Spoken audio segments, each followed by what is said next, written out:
이태원 참사 수사가 결국 정권의 가이드라인대로 마무리됐습니다.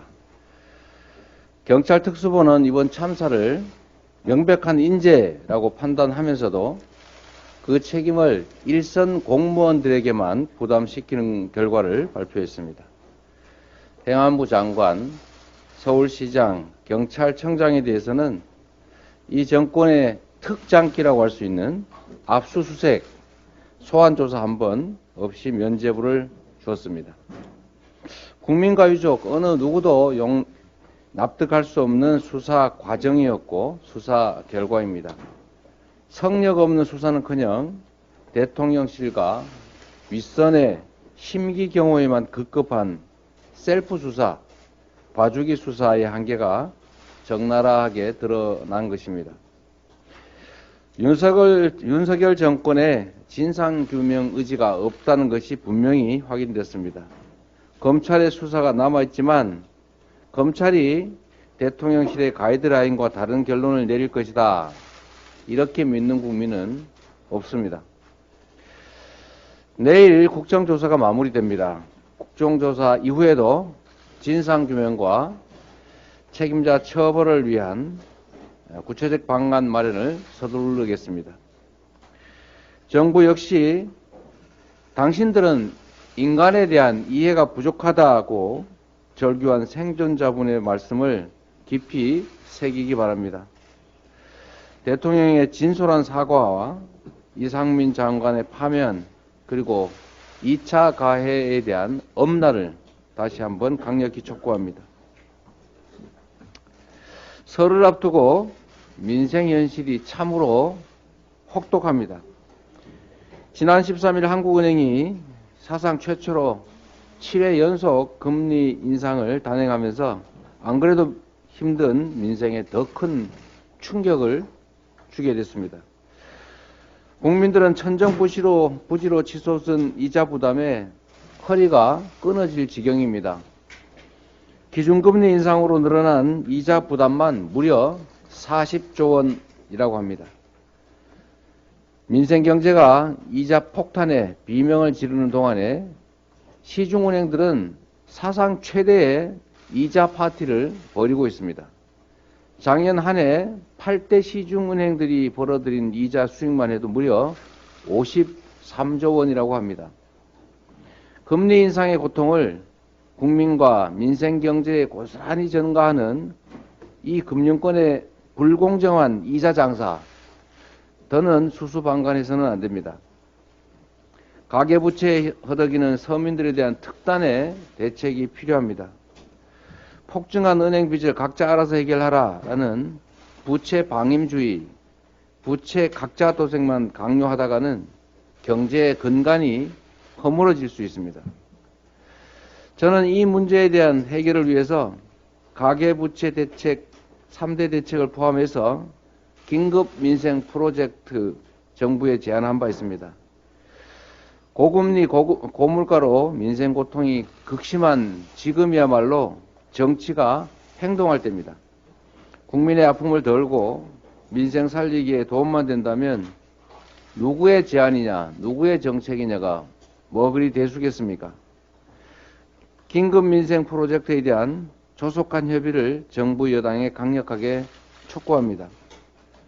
민주당은 국회에 주어진 권한을 최대한 활용해서 살인적인 민생 고통 경감을 위해 노력하겠습니다.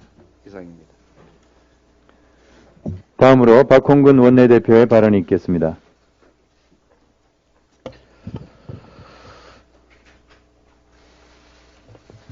윤석열 대통령이 정작 국정은 내팽개에 친 채 당권 장악에만 혈안입니다. 눈밖에 난 이준석 대표를 몰아내려고 당을 압수수색장으로 만들고 지지율이 가장 높던 유승민 전 의원을 잘라내려고 당의 룰까지 개정한 것은 예고편에 불과했습니다. 이번엔 여론조사 1위를 기록한 나경원 저출산 고령사회위원회 부위원장이 사직서를 내자 윤 대통령은 보복 응징이라도 하듯이 사표 수리가 아닌 해임으로 맞받았습니다. 이른바 제2의 진박 간별사를 내세워 무조건 말 잘 듣는 친윤 당대표를 만들고야 말겠다는 윤석열 대통령의 오기와 독선이 그대로 드러난 것입니다. 접입 과경에 막장 내전으로 치닫는 집권 세력의 나쁘끄러운 행태가 참으로 목불인견입니다. 2023년 새해 벽두부터 집권 세력은 정당 민주주의의 시계를 완전히 거꾸로 돌리는 줄세우기 구태로 국민의 눈살만 찌푸리게 하고 있습니다. 군사정권 이후 어떤 대통령한테도 보기 어려웠던 당권에 대한 직접적인 개입과 노골적인 편파가 빚어낸 상황입니다. 초등학교 반장 선거도 이렇게까지는 못할 것입니다. 윤석열 대통령은 당원투표 100%가 낮지 않냐며 전당대회에 룰 개정 가이드라인을 내리고 마구잡이로 친윤 후보부터 관저로 불러들이며 당권 주자 줄 세우기에 바빴습니다.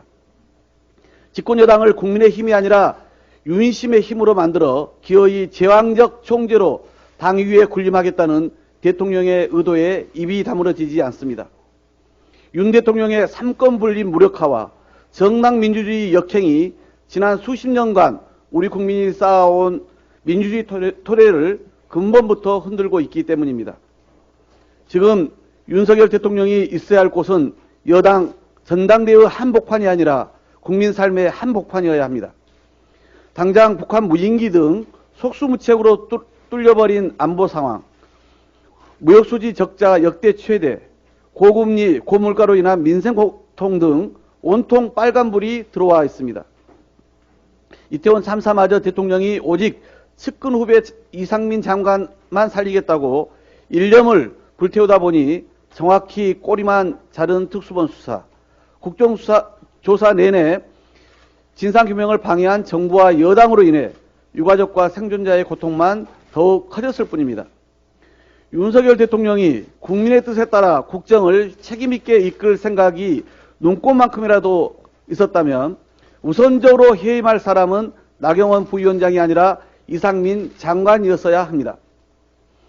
대한민국이 처한 민생경제와 안보의 큰 위기 앞에서 윤석열 대통령이 우선적으로 몰두할 일은 당권 장악이 아니라 국민을 통합하고 유능한 리더십을 증명하는 것임을 명심하기 바랍니다. 피해자 스스로 셀프 배상하는 전 세계적으로 유례없는 정부, 바로 윤석열 정권을 일컫는 말입니다.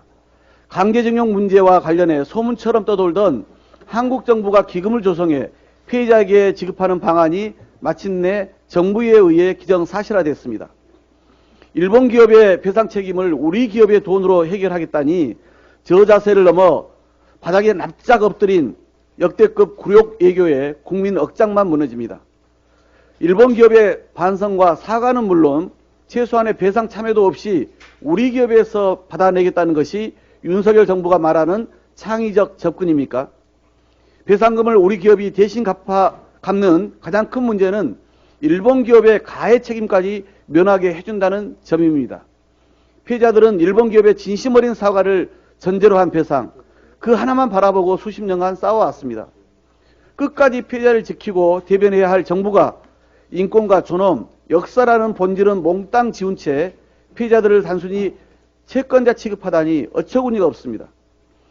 게다가 우리 외교부가 나서 법리 선택보다 피해자들이 제3자를 통해서도 우선 판결금을 받으셔도 된다며 대법원 확정 판결 취지를 심각하게 애곡하고 무력화했습니다. 명백한 삼권분립 훼손이자 헌법정신 무시입니다. 대한민국 대법원이 내린 배상 판결의 책임자는 엄연히 일본 기업입니다. 입만 열면 법치 운운하는 윤석열 대통령이 정작 대법원 판결은 무시해도 좋다는 뜻인지 묻지 않을 수 없습니다. 윤석열 정부의 일련의 굴종적 친일 행보는 국민 전체를 모욕하고 있습니다. 일본의 안보문서 개정 움직임에도 특단의 대응 대책은 커녕 그걸 누가 뭐라고 하겠냐며 대통령이 나서 일본의 군사 대국화를 용인하는 듯 했습니다. 이번에는 사법 주권까지 무너뜨리며 국민 정서에 반하는 우리 기업에 의한 셀프 배상 굴욕을 이어가려 합니다. 지난해 10월 정진석 비대위원장은 조선은 일본의 침략이 아니라 안에서 썩어서 망했다고 말한 바 있습니다. 그 집권당 대표가 주최한 토론회에서 일본이 원하던 방식의 결론을 공식화한다면 정부 여당은 결코 국민으로부터 용서받지 못할 것입니다. 윤석열 대통령은 대한민국 대통령입니다. 윤석열 정부가 대변해야 하는 것은 일본이 아니라 강제징용 피해자들의 절박한 목소리임을 명심하기 바랍니다. 이상입니다. 다음으로 정청래 최고위원의 발언이 있겠습니다. 저희 아버지도 일제 강제징용 피해자입니다. 저희 어머니께서는 살아생전에 그래도 3년 동안 홋카이도 탄광에서 고생하다 돈 한 푼 없이 남루한 옷차림으로 돌아왔지만 살아서 돌아온 것이 참으로 다행이라고 말씀하곤 했습니다. 죽은 사람도 많았다는데, 그리고 돌아오다 많이 죽었다는데, 나중에 알고 보니 그것이 우키시마호 사건이었습니다. 대한민국 대법원은 강제징용 배상, 개인 청구권이 소멸되지 않았고, 일본의 전범 기업은 강제징용에 대해서 배상하라라고 판결한 바 있습니다. 우리는 흔히 설령 마음에 들지 않아도 사법부의 판단을 존중한다 이렇게 얘기를 하곤 합니다. 윤석열 정권은 대법원의 확정 판결을 존중한다 라고 말하는 대신 우리 기업에게 대신 변제해 주겠다라고 지금 나오고 있는 것 같습니다. 헌법 위반 아닙니까? 저도 그렇고 강제징용 피해자들도 그렇습니다. 돈을 요구하는 것이 아닙니다. 궁극적으로는 책임을 인정하고 사과하라 라는 상징으로 배상 소송을 하지 않았습니까?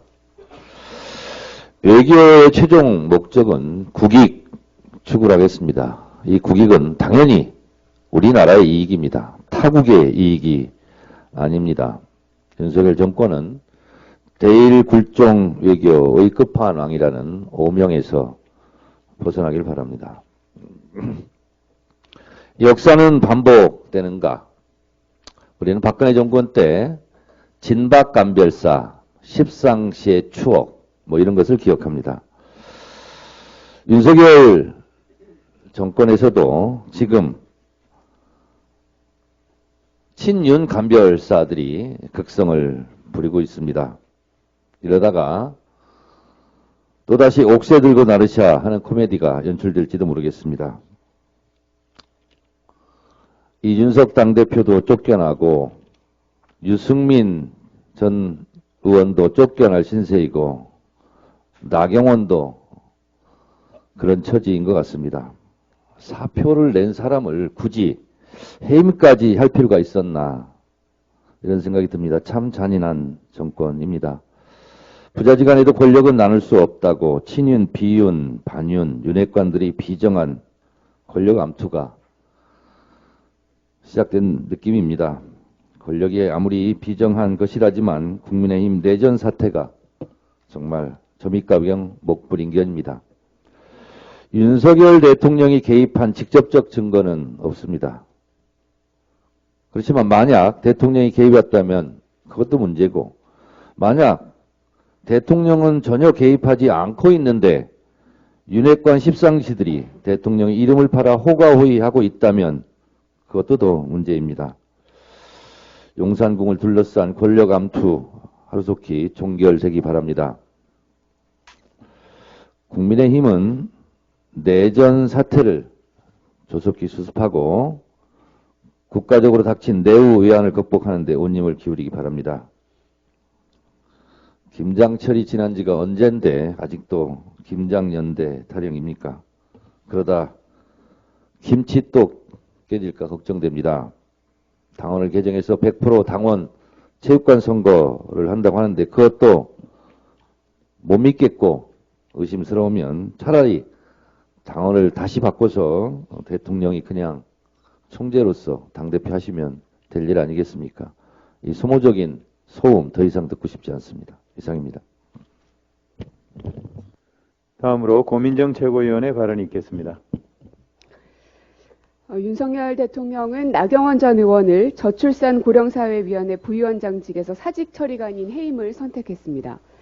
이유 불문하고 눈밖에 나면 누구든 가리지 않고 내치겠다는 것으로 정상적인 국정 운영이 아니라 가히 화풀이 국정 운영 같습니다. 현재 인구 위기는 그야말로 재난 수준입니다. 출생과 사망 등 자연적 요인으로 인한 인구 감소폭은 11만 8,003명으로 역대 최대치입니다. 특히 출생자는 2016년 41만 2천명에서 2022년 25만 4,600명으로 6년 사이 절반가량 줄어서 역대 최저치를 기록했습니다. 전문성과 정치력 등 모든 수단과 방법을 동원하지 않으면 안 될 만큼 절체절명의 순간인 것입니다. 처음 나경원 전 의원을 해당 자리에 임명하는 것을 보면서 의아했습니다. 그런데 지금은 그 중요한 자리를 기분 내키는 대로 해임하는 것은 물론 후임자로 내정된 사람을 보며 뜨악한 생각이 듭니다. 현재 후임으로 내정된 김영미 동서대 교수는 친윤에게서 낙점받았다는 오명을 받기 딱 좋은 위치에 있습니다. 동서대는 친윤 장제원 의원의 부친이 설립하고 모친이 재단 이사장이며 형이 총장으로 있습니다. 장제원 의원 일가가 운영한 곳의 교수가 장 의원 표현에 의하자면 반윤 우두머리인 나경원 의원을 밀쳐내고 자리를 차지한 셈입니다. 이준석, 유승민에 이어 나경원까지 하나씩 숙청해 윤석열 왕국을 완성해 가고 있습니다. 윤 대통령의 칼날은 자신의 앞길에 방해가 되면 전직 대통령이든 여야든 언론이든 예술작품이든 가리지 않는 것 같습니다. 문재인 정부의 정책 지우기, 야당 대표의 무리한 수사, 이준석, 유승민, 나경원 등 경쟁 세력에 대한 숙청, MBC, TBS, YTN 탄압, 윤석열차 등 자신을 풍자한 예술작품 검열, 모두 도려내고 있습니다. 역사 속에서도 왕의 숙청은 공포정치를 낳았고 그 결과는 간신배들만 주위에 그득하며 백성은 도탄에 빠져 결국엔 나라의 운명이 벼랑 끝에 이르곤 했습니다. 부디 여당 의원들은 야당의 비난이라 치부하지 말고 국민의 목소리에 귀 기울이고 대통령의 공포정치를 깨는 데 힘을 모아줄 것을 간곡히 부탁드립니다. 여야의 경쟁도 나라가 건재하지 않으면 무슨 소용이 있겠습니까? 대통령의 공포정치를 깨야 합니다. 이상입니다. 다음으로 서영교 최고위원의 발언이 있겠습니다.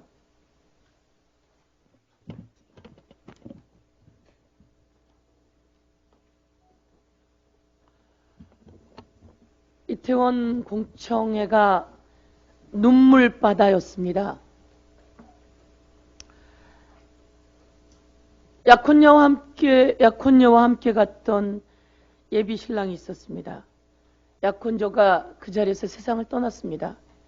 이 예비 신랑이 공청회에 나와서 발언했습니다. 저 죽지 않고 살기 위해 노력하고 있습니다. 부상자와 생존자분들도 열심히 살아주셨으면 합니다. 이렇게 이야기를 했습니다. 제가 공청회에 있었던 장면 하나를 가지고 왔습니다. 이 예비 신랑이 그렇게 이야기했습니다. 유족들이 만날 수 있도록 정부에 요청을 했지만 정부는 그런 모임을 만들어주지 않았습니다.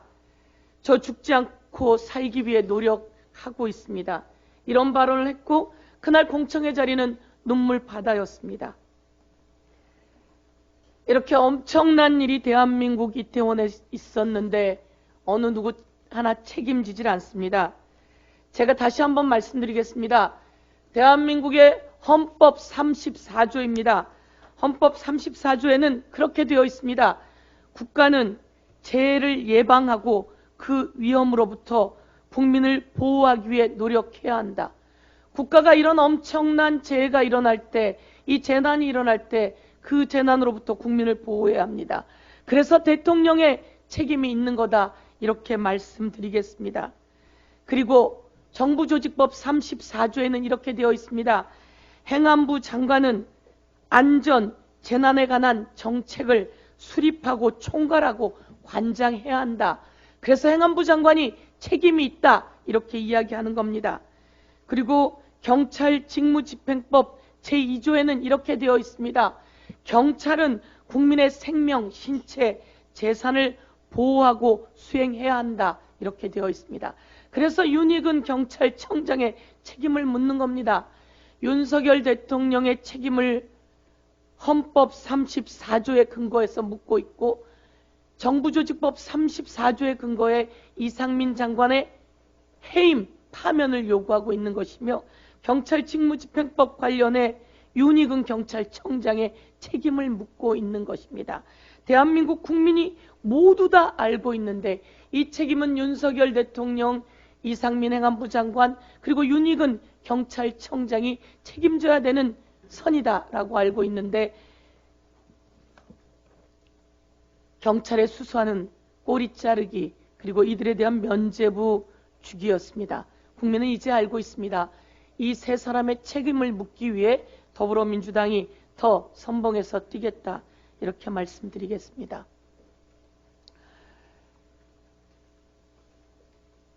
국민의힘당 과간입니다. 대통령의 줄 세우기에 친윤 우두머리와 반윤 우두머리의 싸움이 거센 상태입니다. 친윤 간별사 논쟁으로 난장판인 국힘과 윤석열 정부, 국민이 심판합니다. 무인기에 하늘이 뚫렸습니다.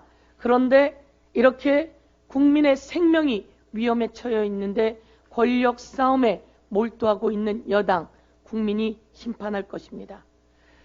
국민은 고금리, 고환율, 고물가로 숨쉬기도 어려운 상황인데 정부와 윤석열 정부와 국힘 여당은 호화찬란한 파티를 계속하고 있는 정치 파티, 국민이 경고합니다. 국민은 나경원 해임에 관심이 없습니다. 국민은 이상민 해임에 관심이 있습니다. 그런데 윤석열 대통령은 나경원 해임에만 관심을 보이고 있으니 국민이 윤석열 대통령과 국힘을 심판할 수밖에 없다라고 하는 말씀을 드립니다. 이 어려운 상황에서 이재명 당대표와 더불어민주당은 30조 민생 프로젝트를 제안했습니다. 민생을 살리기 위해 매진하겠다. 물가도 잡고 그리고 법안도 만들어서 국민 삶을 살리는데 매진하겠다. 이렇게 약속드리겠습니다.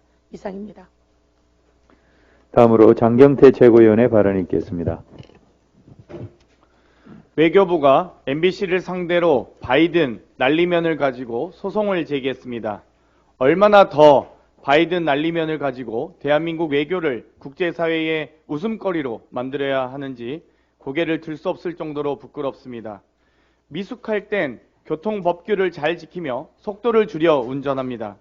대통령 처음 해보는 초보 운전이면 좌우 돌아보며 양보 운전부터 배워야 합니다. 언론 위협하고 야당 들이받는다고 만찬 많이 한다고 운전 실력이 나아집니까?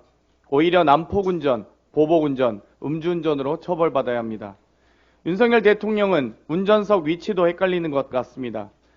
정정보도 청구는 피해를 입은 당사자가 청구하는 것입니다. 외교부를 이용해 공권력을 함부로 남용하지 마시고 윤석열 대통령 본인이 직접 하시기 바랍니다.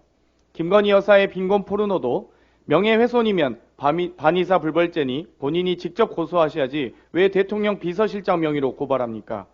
사고를 내고 나서 운전대를 넘긴다고 본인의 죄가 없어지는 것이 아닌 오히려 운전자 바꿔치기로 처벌받아야 합니다.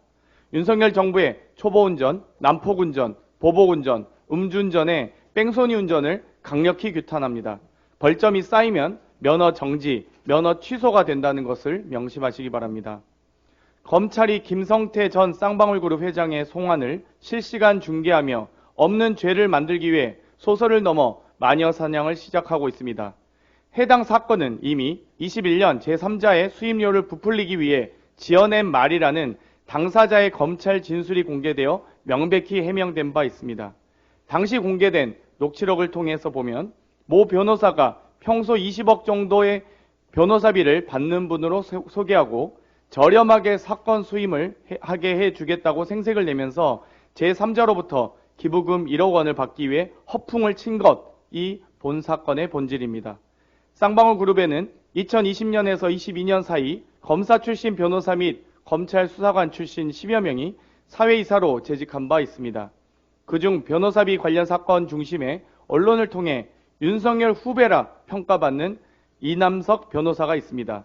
전환 사채 문제에 연루되었다는 당사자로 알려졌습니다. 그런데 왜 이 사건이 윤석열 후배가 아닌 이재명의 변호사가 중심이 되는지 도무지 알 길이 없습니다. 가짜 뉴스와 마녀 사냥으로 점철된 검찰의 편식 수사에 대한민국의 공정은 이미 허물어지고 있습니다. 검찰이 마녀 사냥에 이어가다가는 되려 국민의 사냥감이 될 것임을 엄중히 경고합니다. 이상입니다. 마지막으로 서은숙 최고위원의 발언이 있겠습니다. 쌍방울이 돈을 주었다고 합니다. 이재명 당대표에게 준 것이 아니라고 합니다. 이재명 당대표의 변호사에게 준 것도 아니라고 합니다. 이재명 당대표의 변호사와 같은 로펌에서 일하는 변호사에게 줬다고 합니다. 쌍방울 계열사가 M&A를 하기 위해서 이재명 당대표의 변호사와 같은 로펌에서 일하는 변호사의 계좌, 에스크로 계좌에 입금한 것이라고 합니다. 해당 변호사는 특수부 검사 출신 이남석 변호사입니다. 윤석열 정치검찰은 이 돈을 김성태 쌍방울 회장이 이재명 당대표를 대신해서 준 돈이었기를 간절하게 꿈꾸고 염원했겠죠. 그래서 변호사비 대납으로 이재명 당대표를 확 엮고 싶었나 봅니다. 정치검찰은 이재명을 향한 집요한 꿈과 염원을 포기하지 않는 이재명 스토커가 된 상태입니다. 용각사는 소리가 나지 않지만 방울은 소리가 잘 납니다. 쌍방울이 소리나게 한 일을 조작하는 것은 쉽지 않을 것이지만 이재명 스토커는 합리적으로 설명할 방법이 없어도 잘 우기는 특징을 가지고 있습니다. 김성태 쌍방울 회장과 이재명 당대표는 서로 모르는 사이이고 서로가 모르는 사이라고 말하고 있습니다.